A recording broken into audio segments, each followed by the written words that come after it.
चेन्नई, जिसका नाम पहले मद्रास हुआ करता था, बहुत समय पहले वहाँ एक ब्राह्मण रहता था। आज के समय में कुछ कहा नहीं जा सकता, लेकिन पहले कहा जाता था कि सरस्वती और लक्ष्मी जी की आपस में बनती नहीं है, इसलिए वह सरस्वती का पुजारी ब्राह्मण निर्धन था। वह प्राचीन परंपरा के अनुसार शिष्यों को पढ़ाता था। गुरुकुल की परंपरा के अनुसार शिष्य उसके लिए गांव-गांव जाकर भिक्षा मांगते और भिक्षा में जो भी मिलता उसी से उनका गुजारा होता।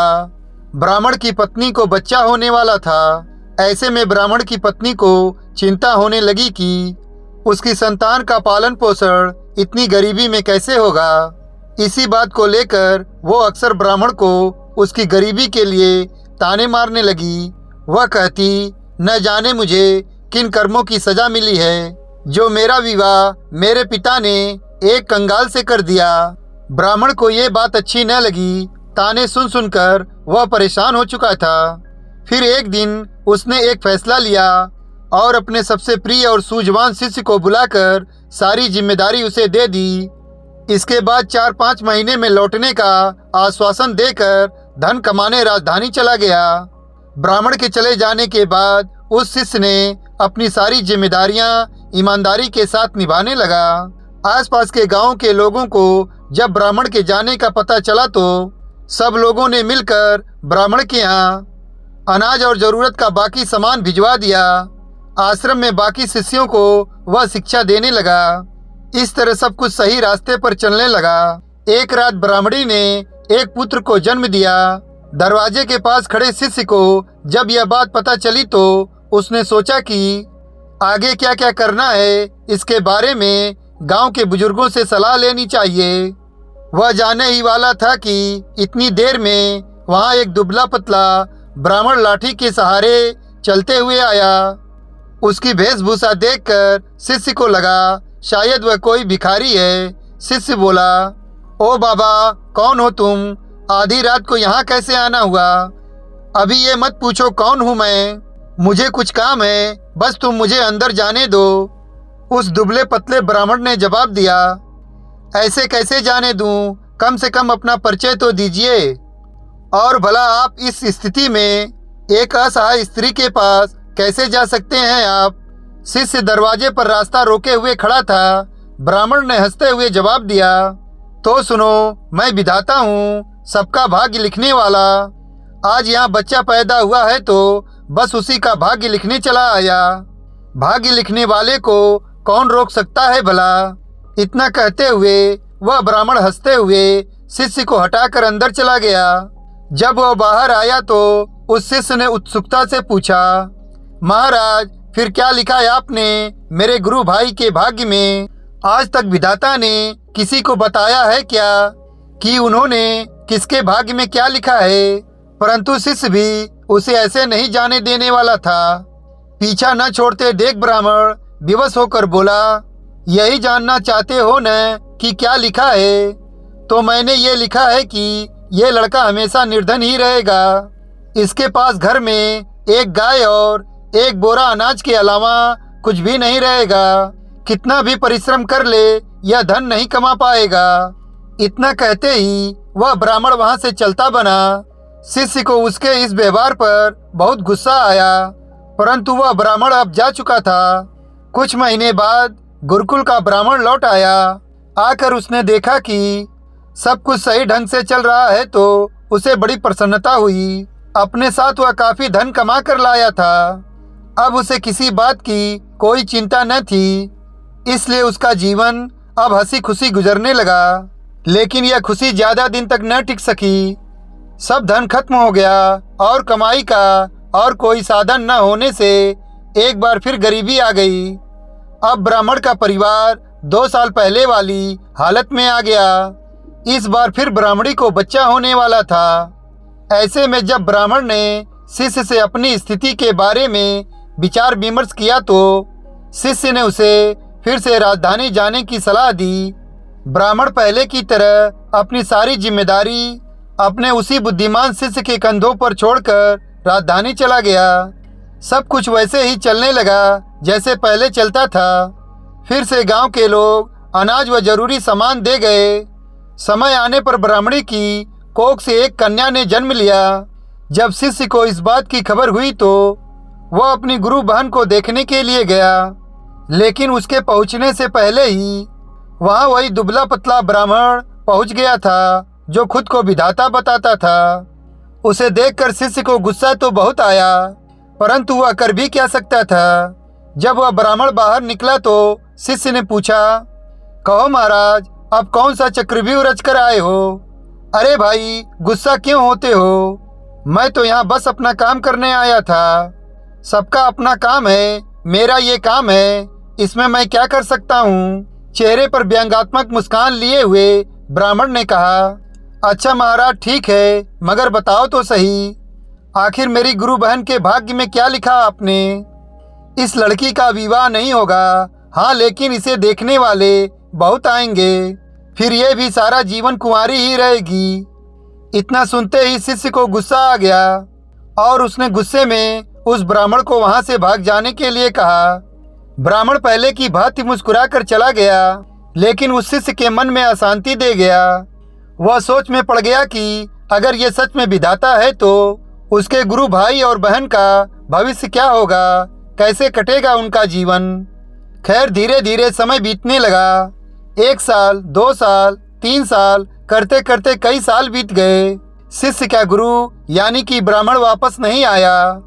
राजधानी से जितने व्यक्ति आते उतनी बातें बताते। कोई कहता ब्राह्मण की मृत्यु हो गई है, कोई कहता वह अपनी पत्नी से परेशान थे इसलिए संन्यास लेकर जंगलों में चले गए हैं। अब शिष्य ही ब्राह्मण की घर और गुरुकुल की सारी जिम्मेदारी संभालने लगा। सबके साथ साथ उसने अपने गुरु भाई और गुरु बहन को भी शिक्षा देकर उन्हें शिक्षित किया। ब्राह्मणी का पुत्र 20 वर्ष का हो गया था। शिष्य को लगने लगा कि अब उसका गुरु भाई गुरुकुल की व्यवस्था संभालने लायक हो गया है। इसी विचार से अब शिष्य अपनी सारी जिम्मेदारी उसे देकर वहां से विदा लेना चाहता था। ब्राह्मणी व उसके पुत्र और पुत्री ने उस शिष्य को रोकने का बहुत प्रयास किया, मगर सब व्यर्थ था। शिष्य जब जा रहा था तब गुरु भाई उसे छोड़ने कुछ दूर तक उसके साथ गया।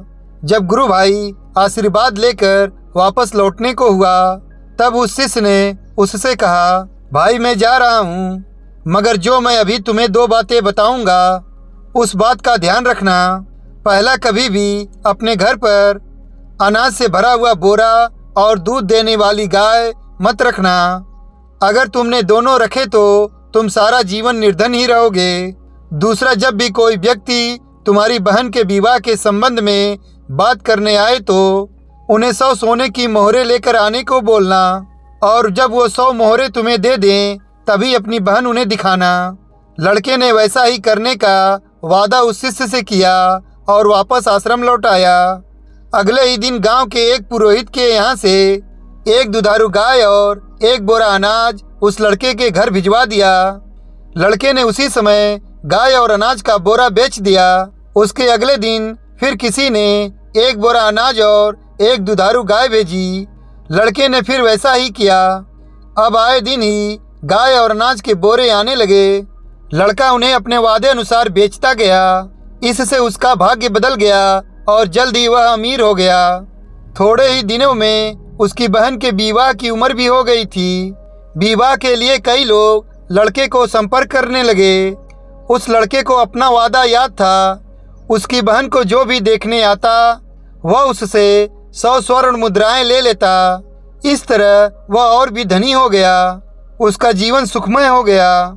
इसी तरह कई साल बीत गए। एक दिन उस शिष्य का मन हुआ कि क्यों न अपने गुरु भाई के परिवार को देख लिया जाए कि उनका भाग्य कैसा चल रहा है। इसी विचार के साथ वह वहां चल दिया। अभी गांव के बाहर पहुंचा ही था कि उसे वही दुबला पतला ब्राह्मण एक गाय, एक बोरा अनाज और पोटली में मुद्राएं ले जाते हुए दिखा। शिष्य ने उसे आवाज लगाते हुए कहा, अरे महाराज, कहाँ जा रहे हैं? ब्राह्मण ने उसकी ओर देखा और गुस्से में ऊंची आवाज में बड़बड़ाना शुरू कर दिया, आ गए जले पर नमक छिड़कने। देख लो, ये सब तुम्हारा ही किया धरा है।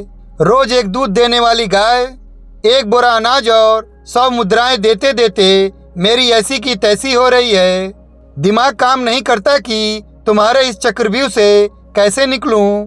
मेरा चक्रव्यूह महाराज आप भूल रहे हैं कि भाग्य तो आप लिखते हैं, फिर भला मैं कैसे आपको किसी भी चक्रव्यूह में फंसा सकता हूँ। शिष्य ने चुटकी लेते हुए कहा, बेटा मैं तेरी बुद्धि से हार चुका हूँ, मेरी सहायता कर और मुझे इस झंझट से निकाल। झंझट से निकलना है तो ये उन दोनों की भाग्य की रेखाएं मिटा दीजिए। आप तो जानते ही हैं कि ये कलयुग है। आज का इंसान स्वयं अपनी बुद्धि से अपना भाग्य बनाता है। ऐसे कैसे मिटा दूं मैं भाग्य की रेखाएं? तो फिर उठाइए झंझट, मैं कुछ नहीं कर सकता। अरे नहीं बेटा, मेरा कुछ ख्याल करो, कब तक इसी काम में फंसा रहूंगा मैं भी मजबूर हूँ महाराज। अपने गुरु को वचन दिया है कि उनके परिवार का ख्याल रखूंगा। अब ऐसे में उनका साथ कैसे छोड़ दूं?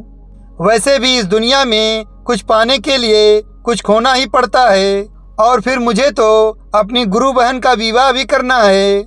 अगर आप मेरी बात मान लें तो आपको अपनी समस्या का हल मिल जाएगा। कुछ देर सोच विचार करने के बाद उस ब्राह्मण ने गाय, अनाज का बोरा और मुद्राओं की पोटली उस शिष्य को दे दी और बोले, जाओ मिटा दी उनकी भाग्य की रेखाएं। तुम्हें उनका जैसा भी भविष्य बनाना है बना लो, मैं कोई रुकावट नहीं डालूंगा। लेकिन हाँ, मेरी एक विनती है कि इस बारे में तुम किसी को बताना नहीं तो कोई भी मेरा आदर नहीं करेगा, किसी को मेरा भय नहीं रहेगा, जिसके कारण कोई मुझे याद नहीं करेगा। इतना कहते हुए वह ब्राह्मण चला गया, जो खुद को विधाता बता रहा था। बुद्धि और भाग्य की कहानी कैसी लगी आपको? अगर कहानी अच्छी लगी हो तो लाइक कीजिएगा, शेयर कीजिएगा, और अभी तक चैनल को सब्सक्राइब नहीं किया है तो चैनल को सब्सक्राइब कीजिएगा। और वीडियो देखने के लिए धन्यवाद।